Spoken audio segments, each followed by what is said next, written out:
자, 오늘 6절을 먼저 이렇게 보시면은 이해를 해야 될 부분들이 있습니다. 내가 나의 안수함으로 네 속에 있는 하나님의 은사를 다시 부릴 듯하게 하기 위하여 너로 생각하게 한다. 이 말은 뭐냐면은 지금 내가 다시 너에게 안수를 한다라고 하는 그런 뜻이 아니고, 이미 우리가 디모데전서 4장 같은 데 보면 14절에 이런 얘기를 하고 있어요. 디모데전서에 보면 네 속에 있는 은사 곧 장로회에서 안수 받을 때의 예언을 통해 받은 것. 디모데 속에 하나님의 은사가 있는 거예요. 언제 하나님의 은사가 주어졌냐면 장로회를 통해서 안수를 받을 때라는 거죠. 다시 돌이켜서 얘기하면 네가 처음 불타는 사명을 갖고 장로로서의 직임을 받을 때, 그때 처음 그때를 기억하라 라고 하는 그런 얘기입니다.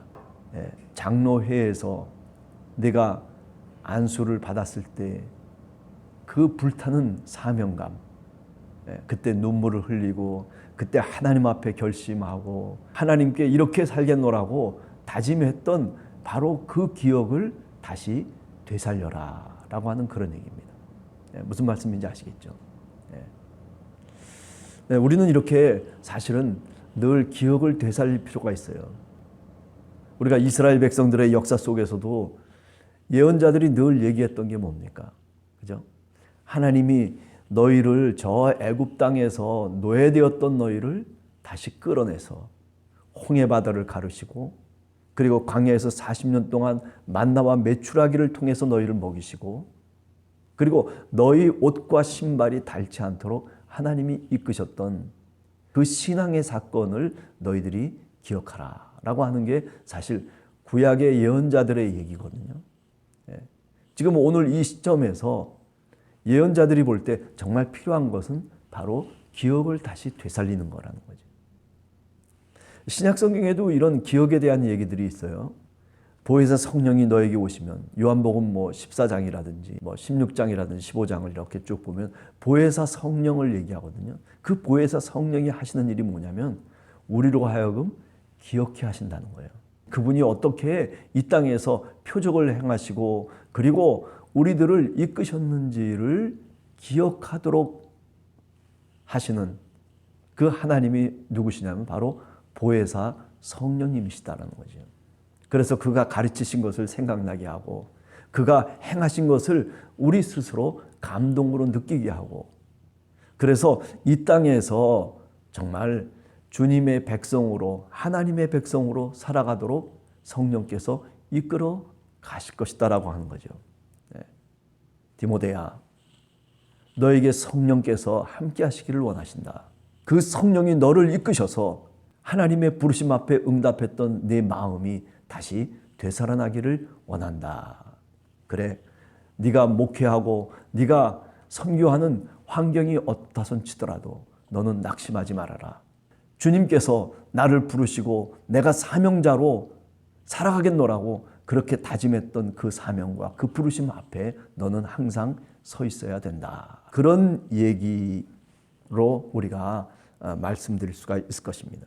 하나님이 주신 마음은 그렇기 때문에 7절에 보면 두려워하는 마음 또는 비겁한 마음이 아니라 뭔가 피하려고 하는 마음. 그죠?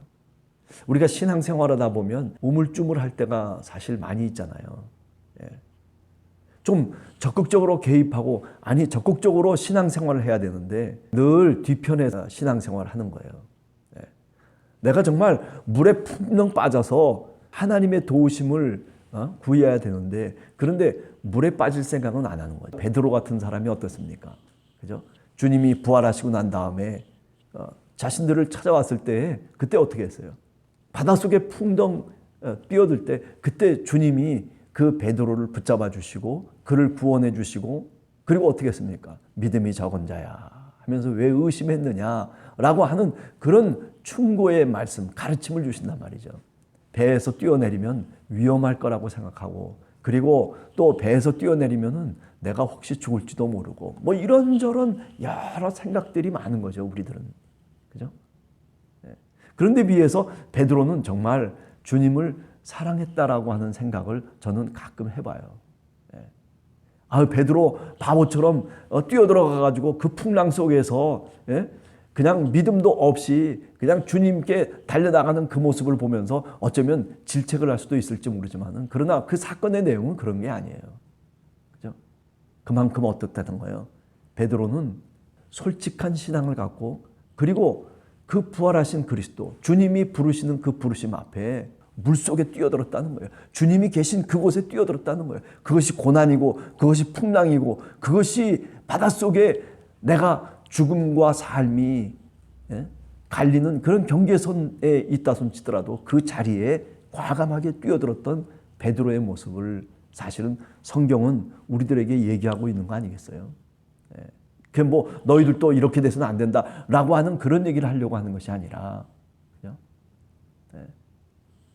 여기 오늘 하나님이 우리에게 주신 마음은 두려워하는 마음이 아니다. 그렇다고 무지막스럽게 그냥 뭐 믿습니다 하고 하늘에서 뛰어내리면 뭐 산다, 뭐 이런 신앙은 또 아니죠, 사실은요.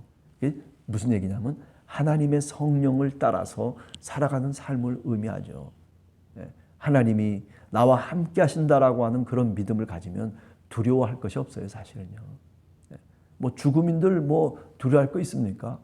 무슨 내 상황과 내 주변의 환경이 변한다 손치더라도 정말 하나님을 굳건하게 믿는, 주님을 굳건하게 믿는 사람이라면은, 그렇다면 그렇게 근심할 이유가 사실은 없어요. 믿져야 본전인 거예요. 하나님이 우리에게 주신 것은 두려워하는 마음이 아니다. 그러면 어떤 마음이에요? 7절 하반절에 보면 오직 능력과 사랑과 절제의 마음이다. 오직 성령의 열매는 사랑이라 화병. 오직 성령의 열매는 사랑이라 화병. 다 뭐예요? 성령의 9가지 열매 가운데 있는 거죠. 조금 다른 것은 능력이에요. 능력. 지금 여기 얘기하는 것처럼 능력과 사랑과 절제. 왜 능력을 앞에다가 이렇게 강조하고 있을까요? 지금 디모데에게 사도 바울이 말하고 싶은 게 이 능력이에요. 하나님의 능력을 받으라는 거예요. 내 앞에 부닥쳐 오는 그 풍랑 때문에 두려워 떨지 말고, 교회 속에 사실은 여러 가지 어려운 문제가 부닥쳐 있잖아요. 또 사도 바울도 지금 감옥에 갇혀서 내일 죽어야 되는 신세란 말이죠.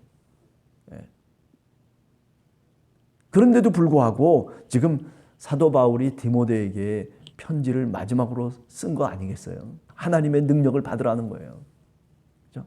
우리가 잘 알듯이 엘리야와 엘리사의 이야기, 구약에 나오는 예언자들의 이야기 아니겠습니까? 엘리사가 엘리야를 쫓아가면서 영감의 갑절이나 내게 주시옵소서. 하나님의 능력을 주시옵소서. 내가 지금 이 시대 속에서 엘리사가 자신이 살아갈 수 있는 방법은 하나님의 능력을 받지 않으면 내가 이 시대 속에서 예언자로 살아갈 수가 없다는 거죠. 하나님의 사람으로 살아갈 수가 없다는 거예요. 그러니 저에게 능력의 영감의 갑절을 엘리야에게 구하잖아요. 그때 하나님의 그 능력이, 그 은혜가 엘리사에게 임하는 그런 모습들을 우리가 구약 속에서도 만나게 되지 않습니까? 오늘 여기 오직 능력과 사랑과 절제하는 마음이다. 이 능력을 하나님으로부터 받아라. 그죠? 성령이 임하시면 너희가 권능을 받고, 그죠? 예루살렘과 온 유대와 사마리아와 땅 끝까지 이르러 내 증인이 되리라. 성령이 임하시면 너희가 권능을 받고 능력을 받는다고 얘기하고 있지 않습니까?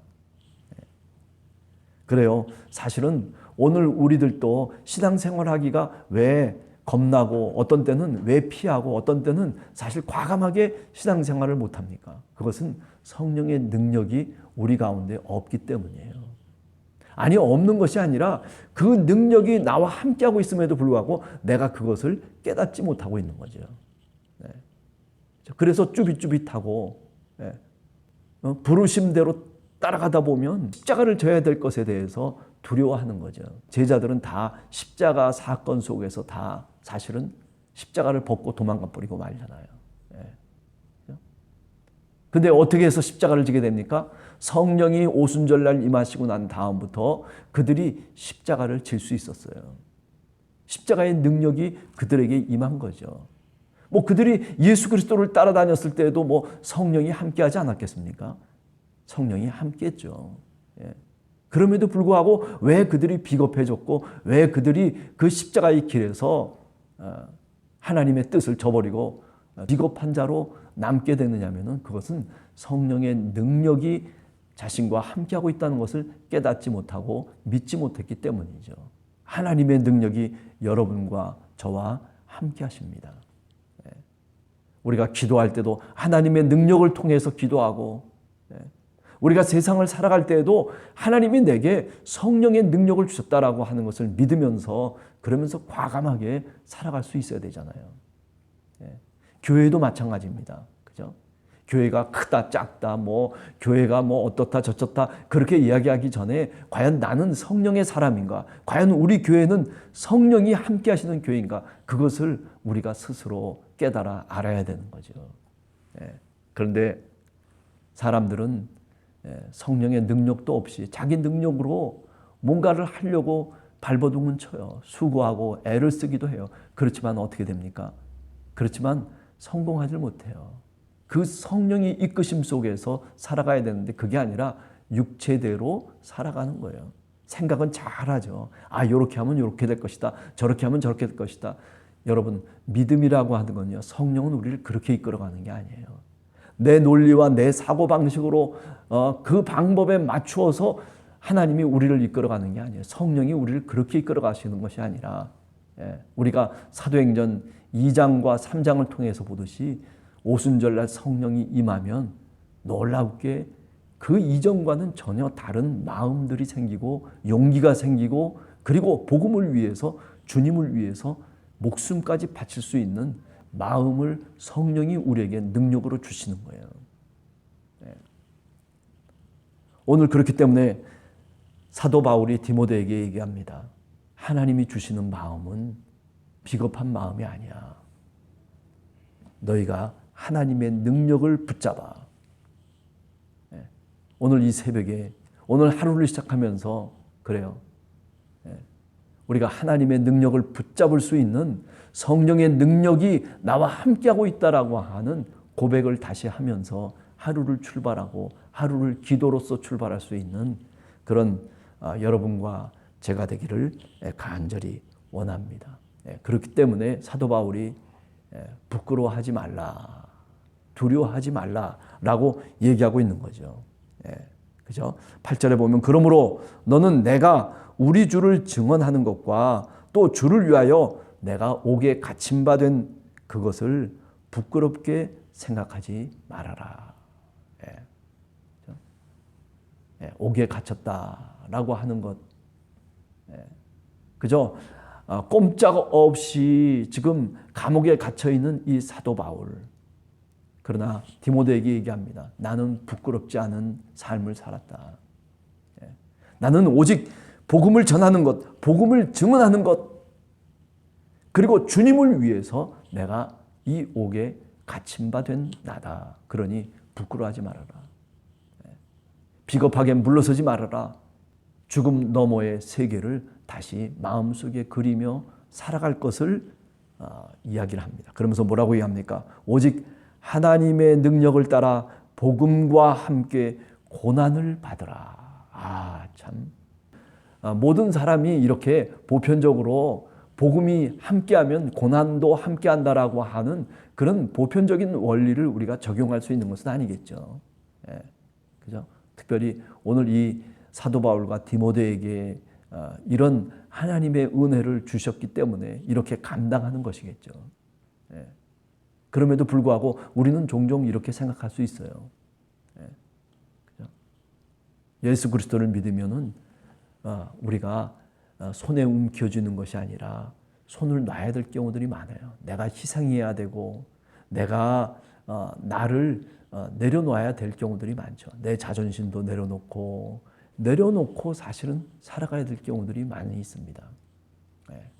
오늘 하루도 우리가 크리스찬이라고 하는 것을 한 번 더 깊이 우리 마음속에 새기면서 그 크리스찬이라고 하는 그 이름이 결코 부끄러운 것이 아닙니다. 당당하게 많은 사람들 앞에서 내가 주님을 믿는 사람입니다. 그래요. 손해가 내게 온다던 치더라도, 아니 내가 쥘 수 있는 것을, 손아귀에 쥘 수 있는 것을 손아귀에 쥐지 못하는 그런 손해가 내게 혹시 닥쳐온다 할지라도 나는 하나님의 자녀입니다 라고 하는 이런 당당한 고백을 하면서 살아가는 하루가 되시기를 원합니다.